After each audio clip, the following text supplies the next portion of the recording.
साले अब तू नहीं बचेगा, नहीं बचेगा तू। काट के रख दूंगा मैं तुझे, काट के रख दूंगा।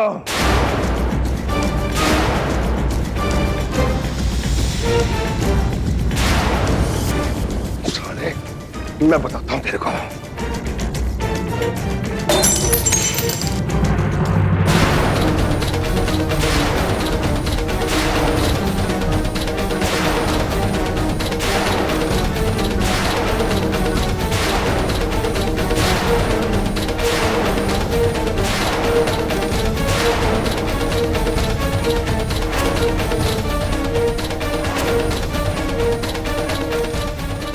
बहुत गर्मी है ना थारा खून में, अब ठंडा हो जाएगा। कमीने बहुत हिसाब चुकाने तूने मारे पैसों का, मारी लुगाई का। अब देख तू साले, अब तो तेरे पास पछताने का मौका भी रहा बेटा। अगर तूने हाथ जोड़े होते ना, नाक रगड़ी होती ना, तो मैं थारे को माफ भी कर देता। अब हमारी बात तो सुनिए आप। जी क्या कर रहे हैं आप? तूने मुझे अकड़ दिखाई है, बहुत बड़ी गलती कर दी तूने, बहुत बड़ी गलती की है।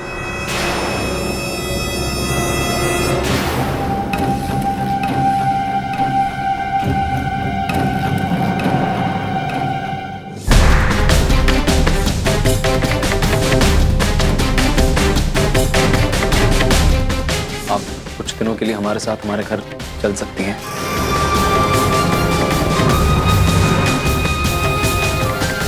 ये इस घर में रहेंगे या नहीं रहेंगे, उसका फैसला लेने का हक सिर्फ मुझे है। क्या है? क्योंकि ये घर सिर्फ मेरा है। हम आपका सिर्फ साथ दे सकते हैं, आपका सहारा बन सकते हैं, लेकिन ये लड़ाई आपकी खुद की है सुधा जी। अगर आज आपने इसको जवाब नहीं दिया तो फिर कभी नहीं जीत पाएंगे ये जंग।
खबरदार अगर एक कदम भी आगे बढ़ा है।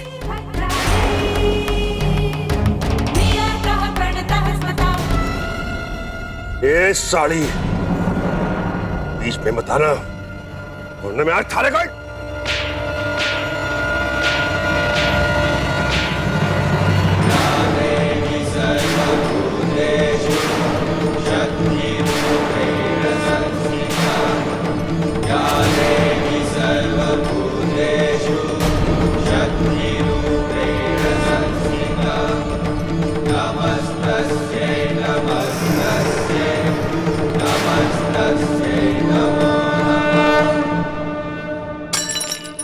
साले अपने पति के ऊपर हाथ उठाती है।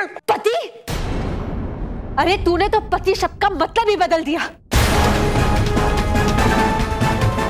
अपने से आधी उम्र की लड़की को खरीदा है तूने।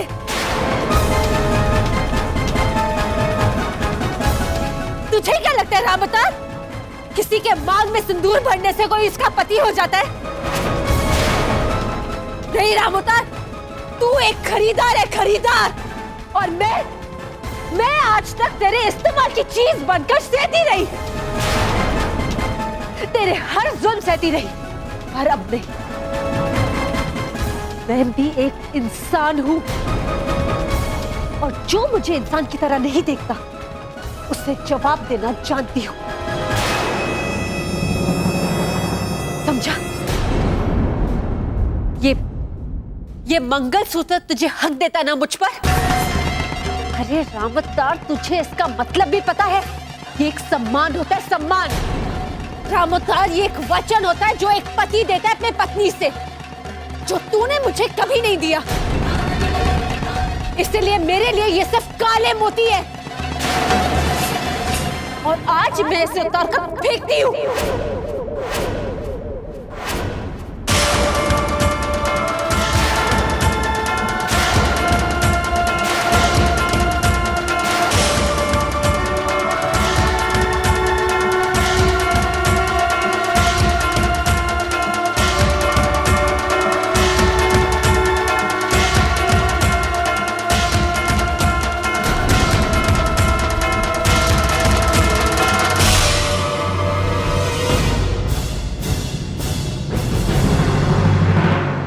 तुझे इस बात का कभी भ्रम नहीं होगा कि तू मुझ पर हाथ उठा सकता है।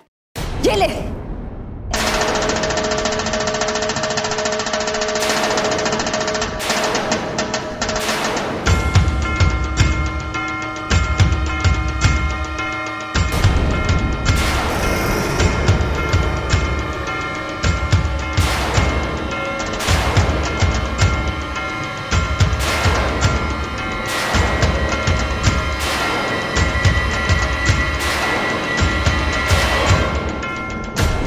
ये मेरे लिए सिर्फ एक लाल रंग है।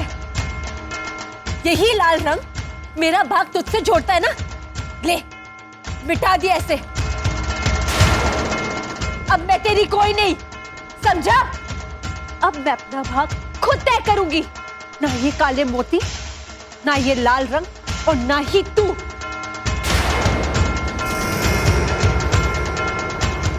मर्द बनता है ना, इज्जत की बातें करता है। ले, थूका मैंने तेरी मर्दानगी पर। लगाया कलंक मैंने तेरे माथे पर, तेरे खानदान के माथे पर। तेरी पत्नी ने तुझे छोड़ दिया।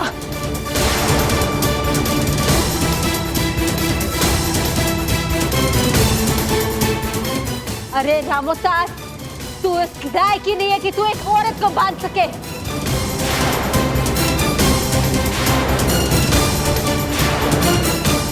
अब जा, शर्म है ना तो कहीं चुल्लू पर पानी में जाकर डूब मर, या इस शर्म का बोझ लेकर जिंदगी भर घूमता रहे। अब कभी भी तू घमंड से अपना सर नहीं उठा पाएगा। ये मेरी जिंदगी में और इस घर में तेरे लिए कोई जगह नहीं। निकल जा यहाँ से।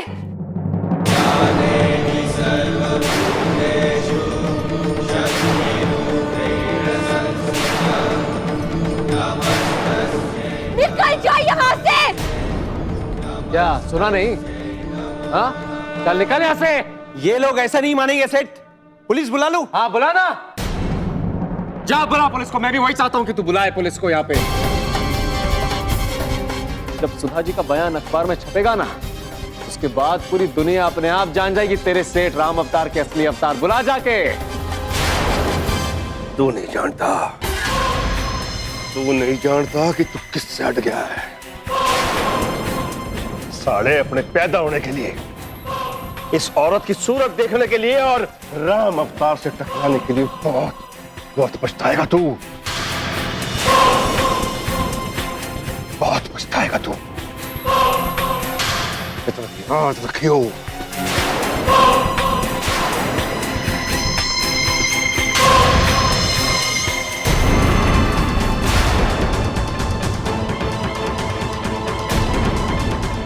चलो रे।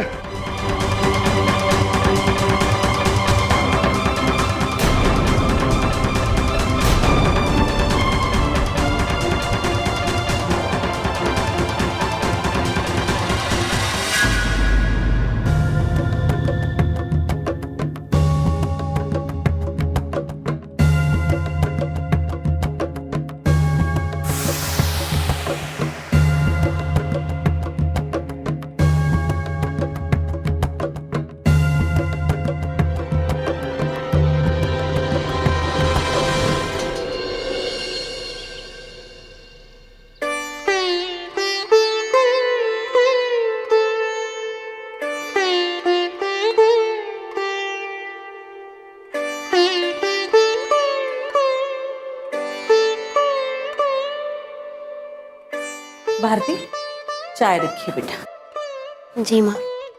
अरे भारती, बेटा वो सुधा से तुम्हारी कोई बात हुई?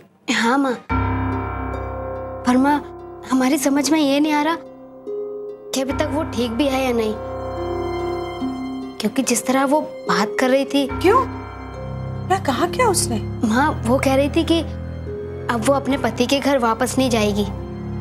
क्या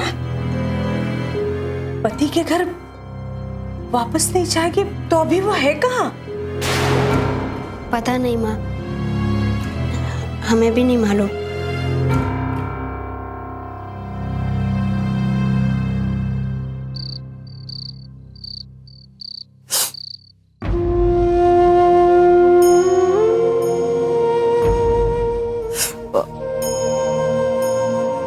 भैया बहुत दुख रहा है क्या?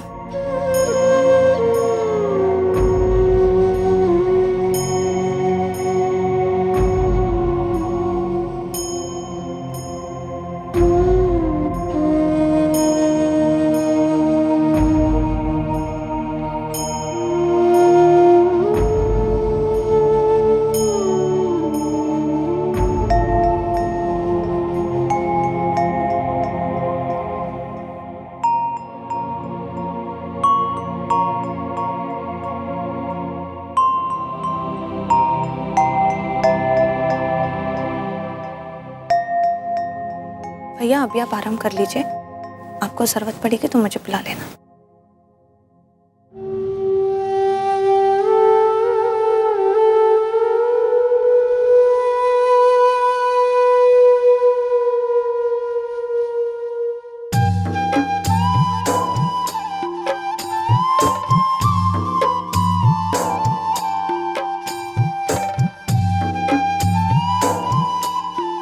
मुरली जी, मैं नहीं जानती कि पहले मैं आपका शुक्रिया अदा करूं, मैं आपसे माफी मांगू। मुझे ये एहसास ही नहीं था कि मेरे अंदर लड़ने की ताकत है। हमेशा मैं अपने आप को कमजोर समझती थी। जो कुछ भी मेरे साथ हुआ उसे अपना भाग्य समझकर दिन काटती रहती थी। लेकिन आज ऐसा लग रहा है जैसे नया जन्म मिला है मुझे। बस एक ही पल में बदल गई हूँ। आज पहली बार ऐसा हुआ है कि मैंने चुपचाप मार नहीं खाई है, अपने आत्मसम्मान को कुचले जाने नहीं दिया, पलटकर जवाब दिया। मुरली जी, ये सब इसलिए हो पाया है क्योंकि आपने विश्वास जगाया मेरे अंदर। आपने मुझे तैयार की, ताकत दी लड़ने के लिए। आपने मुझे आजाद कराया उस कैद से। अब मुझे कोई डर नहीं, ना ही उस राम अवतार का और ना ही अपने जीवन का। मुझे तो ये समझ में नहीं आ रहा कि मैं आपका ये उपकार कैसे चुकाऊंगी। मुरली जी, मैंने आपसे बहुत कुछ पा लिया, लेकिन बदले में आपको सिर्फ तकलीफ दी। मेरी वजह से आपके घर में इतने तमाशे हुए। उस राम अवतार ने जाने कैसे कैसे बातें की आपके परिवार के सामने। मुझे माफ कर दीजिए। आपने और आपके परिवार ने बहुत सहन किया। नहीं सुधा जी, नहीं। देखिए, अपने आप को दोष मत दीजिए। आप विश्वास कीजिए, हमारे घर वाले भी जानते हैं कि राम अवतार कैसा आदमी है, और इसीलिए जो कुछ भी हुआ है आज, उसके लिए आपको कोई दोषी नहीं ठहराएगा। विश्वास कीजिए हमारा। और हम सुधा जी, हमने अपने आप को आपका दोस्त माना है, और हमारा ये मानना है कि दोस्ती में ना ही एहसान होते हैं, ना ही शुक्रिया होता है, और ना ही माफी होती है। समझिए सुधा जी। देखिए, आप अपने बीते हुए कल के साथ अपने आंसू भी वहीं छोड़ दीजिए, और अपने आने वाले कल का स्वागत कीजिए, खुश होकर, हंसते हंसते। और एक बात हमारी याद रखिएगा, कि आपको अपने आने वाले कल की तैयारी करनी है, खूब जम के।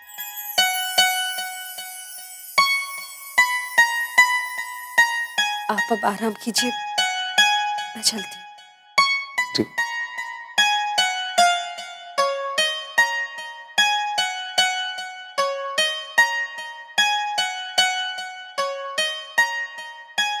वाह ऊपर वाले वाह, कमाल का परिवार दिया आपने हमें। छोटा भाई किसी और की औरत को उठा लाया और हमारी ये बीवी उस औरत के मंगलसूत्र को। बस अब लोगों के घरों में डाका डालने बाकी रह गए हैं, वो भी शुरू कर देते हैं। बताओ कब निकाले मुहूर्त? जीजी, जीजी, जीजी बताओ कब की टिकट करा रही हो तुम मेरी? मैं आगरा अकेली घूमूंगी चटपक चटपक और फिर मैं स्टेशन चली जाऊंगी। अरे तुम मुझे क्यों घूर रहे हो? मैंने क्या किया? तुमने तो कहा था कि गांव वापस चली जाओ। अभी तक नहीं समझी का? अरे तुझे यहाँ से जाने को कहकर तुझे यहाँ हमेशा के लिए रोकने का बंदोबस्त कर रही थी राम जी की भांजी। अब इस बार अम्मा जी बाबूजी फंसे हैं ना जाल में, इसलिए सुधा नाम की मछली अभी तक तैर रही है हमारे घर में। खैर, राम जी की भांजी के पास नहीं अकल की कमी है, नहीं सब्र की। दूसरी चाल तैयार है हमारी चलने के लिए। हाँ जीजी, ये तुम्हारी राम जी की दुहाइयां ना बचपन से सुनती आई हूं मैं। ऐसे ही आके चटमक चटमक मटका के पता नहीं क्या क्या बोलती हो तुम मुझे। वैसे तो दावे बड़े बड़े करते हो, लेकिन होता कुछ नहीं है तुमसे जीजी। यहाँ तुम राम जी कर रहे हो और वहां सुधा मुरली को अपनी मुट्ठी में कर रही है। जीजी सच कहूं तो मुझे तुम्हारी फिक्र हो रही है कि तुम्हें भी इस घर में रहने को मिलेगा भी या नहीं। जीजी मेरा दिमाग मत खाओ और मुझे जल्दी बताओ कि मैं कब जाऊंगी यहाँ से। अब इससे क्यों नचा रही हो तुम? कुछ तो हाथ में आया, पर ये असली भी है कि नहीं? ये छोटी मोटी चीज नहीं है छुटकी, ये मंगलसूत्र है, मंगलसूत्र। अब इसकी माया कब काम आएगी? हाँ, अब असली हो या नकली क्या फर्क पड़ता है? हमारे लिए तो बहुत असरदार है जी। हाँ जीजी फिर से वही गोल मोल वाली बात, तुमसे कुछ नहीं होगा। चुपचाप सिर छुपा के इस घर में रहो और मुझे भी जाने दो उस घर से। ना, इतनी जल्दी नहीं रे मेरी झुमका, इतनी जल्दी हार नहीं मानने वाली है तेरी बहन। अरे सब्र रख सब्र, मीठा फल खाने को मिलेगा राम जी की कसम। ये राम जी की भांजी का वादा है तुझसे।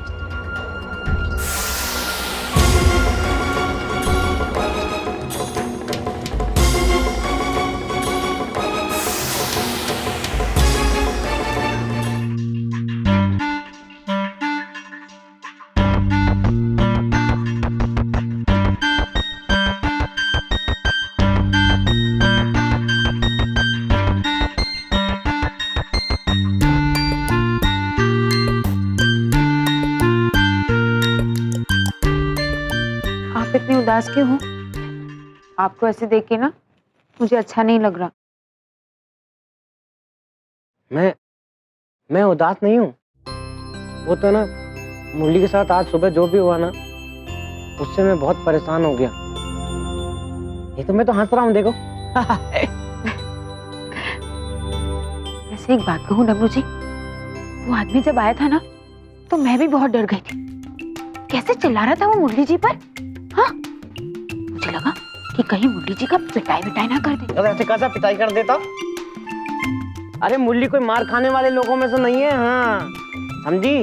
और फिर वहां मैं था ना, डमरू ना उसको ऐसा ढोल की तरह बजा देता, धमाक धमाक धमाक। और फिर ना उसको जोर से थाप मार के ना ढोल की तरह फाड़ देता मैं। वैसे मुरली जी एक फिल्म के हीरो की तरह है ना। वैसे तो बड़े चुपचाप रहते हैं, पढ़े लिखे होशियार आदमी की तरह, लेकिन वक्त आने पर डिसम डिसम भी करते हैं। कोई भी लड़की उन्हें देख के लट्टू हो जाएगी नहीं?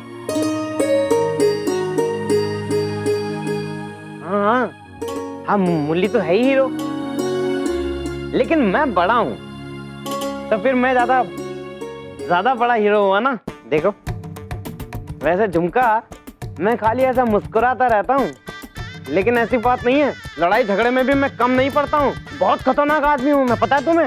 हाँ मैंने ना एक बार एक लड़के के मुंह पे ना ऐसे जोर से ढुसका मारा, 3 दांत परलोक पहुंचा दिया मैंने। और वैसे ना तुम्हें भी कभी कोई परेशान करे, तुम्हें भी कोई छेड़े ना, तो मेरे पास आ जाना डमरू के पास।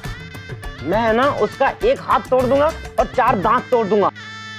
टूटे हाथ से खाना कैसे खाएगा? और अगर किसी ने जबरदस्ती अपने हाथ से उसको खाना खिलाने की कोशिश की ना, तो उसके दांत ही नहीं खाएगा कहाँ से। तुम हंसती हुई बहुत अच्छी लगती हो अभी। और सिर्फ इतना ही नहीं है झुमका, मैं फिल्मों के हीरो की तरह सिर्फ लड़ाई झगड़ा ही नहीं करता हूँ, मैं बहुत अच्छा संगीतकार भी हूँ, बहुत अच्छा गाना बजाना करता हूँ। दिखाऊं?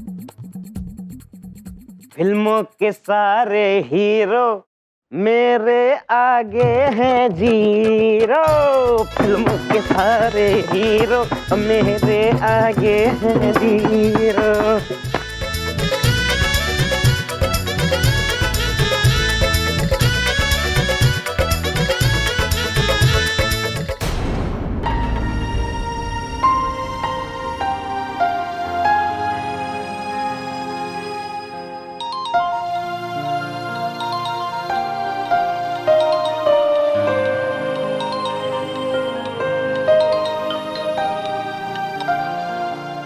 हेलो भारती, मैं सुधा बोल रही हूँ।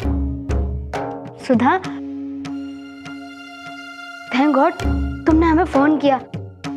हम बहुत परेशान हो रहे थे सुधा तेरे लिए। अच्छा हुआ क्या है? अब हमें सब कुछ ठीक से बता, एक एक बात कि चल क्या रहा है तेरी जिंदगी में। भारती, मैं तुझे कहां से क्या क्या बताऊं? तू तो जानती है मुझे मेरी पढ़ाई आधे में ही छोड़नी पड़ी।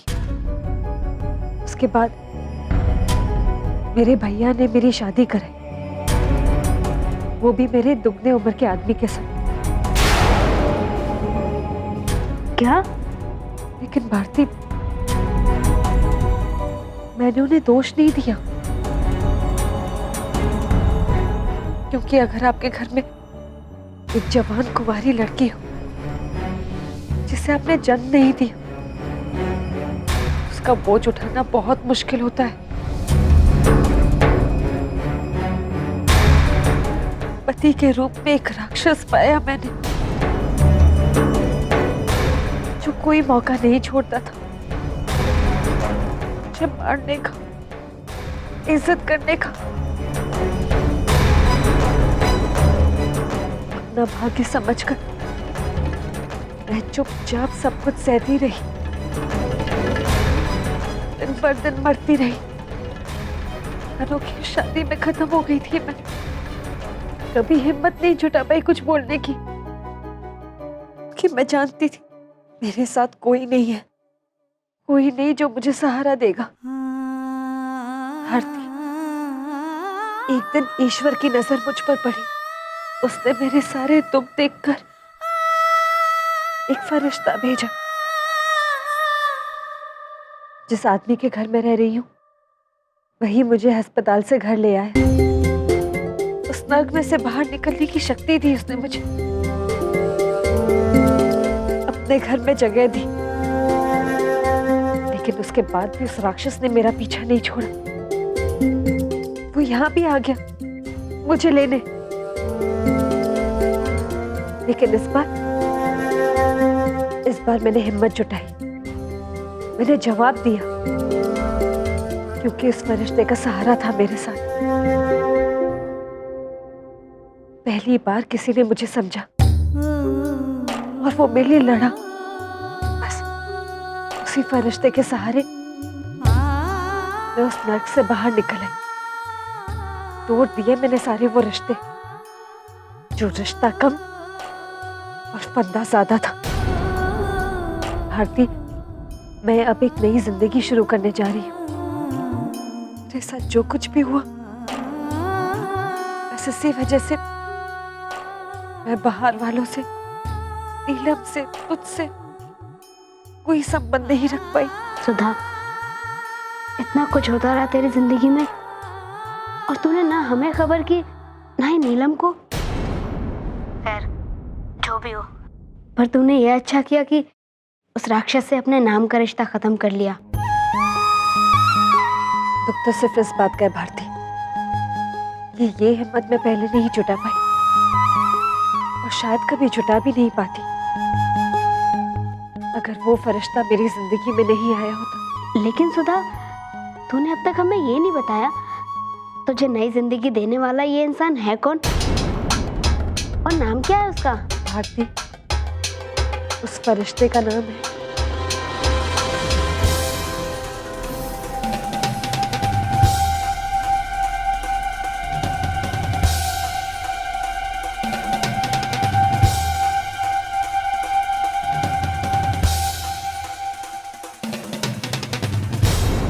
सुधा।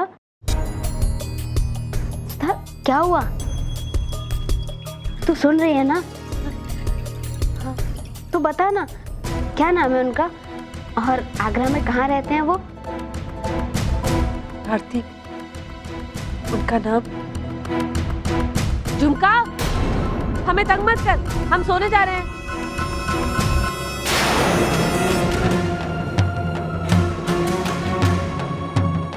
भारती, सब सो रहे हैं, शायद मेरी आवाज बाहर तक जा रही है, सबकी नींद खराब हो जाएगी। मैं तुमसे कल बात करती हूँ, ठीक है? सुधा, सुन तो सुधा। हाँ बोल। सुधा देख, हम जब तक तुझे अपनी आंखों से नहीं देख लेते हमें चैन नहीं आएगा। हम ऐसा करते हैं, तू जहाँ रह रही है हम वहाँ आ जाते हैं तुझसे मिलने। बस तू हमें अपना पता दे दे। नहीं भारती, यहाँ नहीं। भारती, मैं खुद दूसरों के घर रह रही हूँ। लोग ने मुझे आसरा दिया है। अगर यहाँ मेरे जान पहचान के लोग आने लगे तो पता नहीं ये लोग मेरे बारे में क्या सोचेंगे। पहले ही यहाँ बहुत तमाशा हो गया है मेरी वजह से। अच्छा ठीक है, तो हम बाहर कहीं मिल लेंगे, पर सुधा हम मिलेंगे जरूर। ठीक है, मुझे सोचने दे कि हम कहाँ कैसे मिलेंगे। मैं तुझे फोन करती हूँ। ठीक है।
आप कब आए?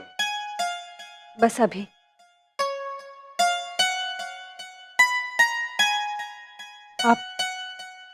आप रुक क्यों गए? बचाइए ना। जाने कितने दिनों बाद इतनी सुरीली आवाज कानों तक पहुंची। आप बचपन से ही बजाते हैं? बचपन से? देखिए ऐसा है कि हमारे पैदा होने से पहले ही ईश्वर ने हमें ये सिखाना शुरू कर दिया था। पेशा है ना हमारा, मतलब एक बैंड वाले के घर में जन्म लिया है हम। तो काफी दिनों से हमने बांसुरी बजाई नहीं थी, तो इसीलिए आज बस ऐसे ही बजाने का मन कर रहा था हमारा। आप अपने लिए बजा रहे थे, अगर तालीम के लिए बजाते तो इतनी गहराई नहीं होती, है ना?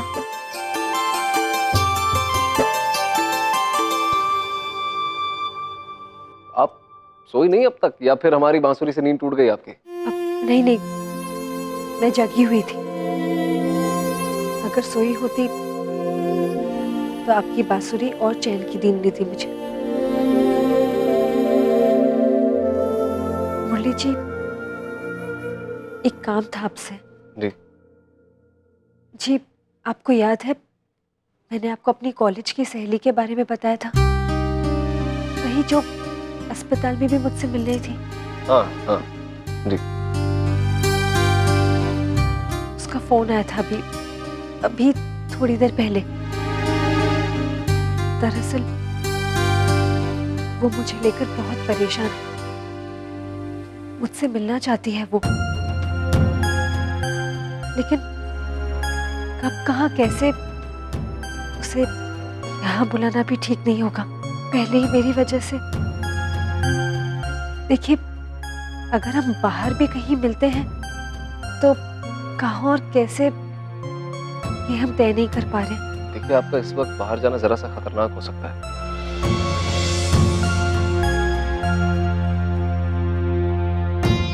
लेकिन कब तक आप भी राम अवतार से डर के घर में बैठी रही?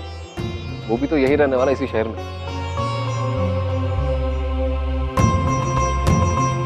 कोई काम करते हैं, हम चलते हैं आपके साथ कल। बस हमें थोड़ी सी सावधानी बरतनी होगी। और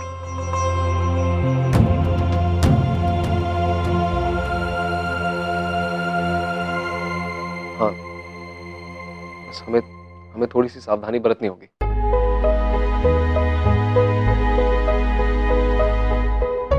सुधा जी। जी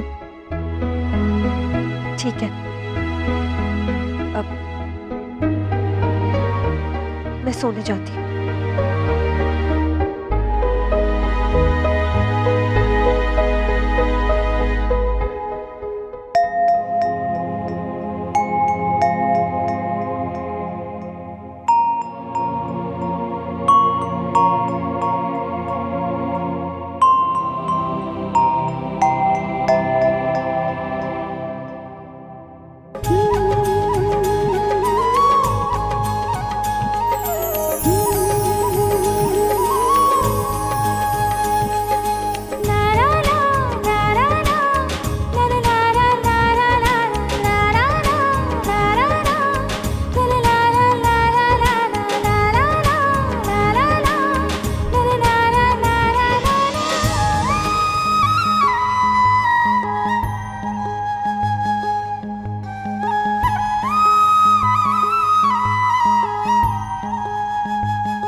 मैं अपना भाग खुद तय करूंगी। ना ये काले मोती, ना ये लाल रंग और ना ही तू।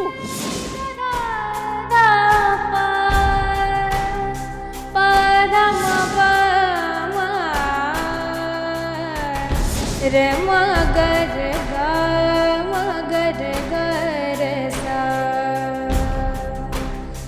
रे गा मा दा मा गा दा मा गर गर सा।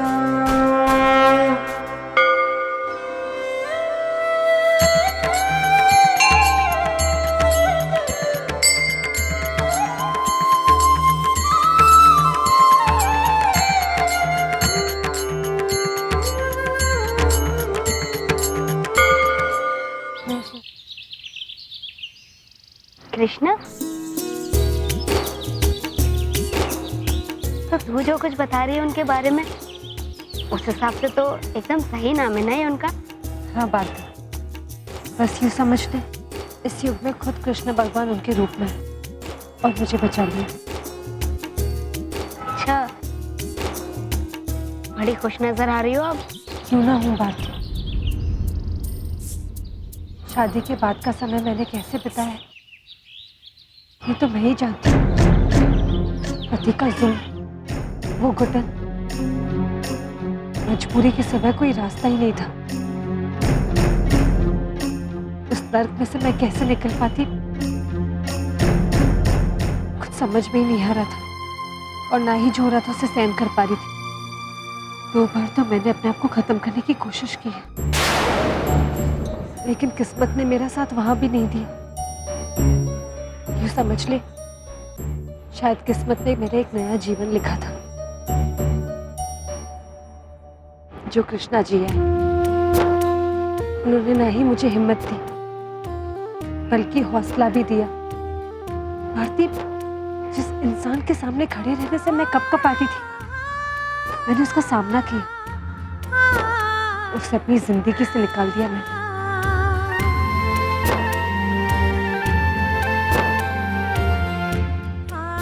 इसलिए कह रही हूँ, तो मेरी टेंशन बिल्कुल मत ले। जब भी मैं कृष्णा जी के बारे में सोचती हूँ तो ऐसा लगता है कि कोई इंसान इतना भला कैसे हो सकता है, बिना किसी स्वार्थ के लिए किसी के लिए इतना सब कुछ करना। जितनी उनमें हिम्मत है इतना उनमें संयम भी है। तुझे पता है, वो एक कलाकार भी है। वो क्या, उनका परिवार भी तो। बस बस बस, हम सब समझ गए। भारती, आज तक मेरे दिल में किसी के लिए भी इतनी इज्जत नहीं हुई जितनी मैं उनकी करती हूँ। ये सिर्फ इज्जत है या और भी कुछ ज्यादा? वो सब मैं नहीं जानती, मुझे तो सिर्फ इतना पता है कि मैं उस इंसान को बहुत मानती हूँ। अब मैं उसे प्यार का नाम दूँ या कुछ और, पता नहीं। कोई बात नहीं, हमसे मिलवा दे तुरंत, हम तेरी सारी दुविधा दूर कर देंगे उन्हें मिलते ही। ले, अभी मिलवा देती हूँ। अभी?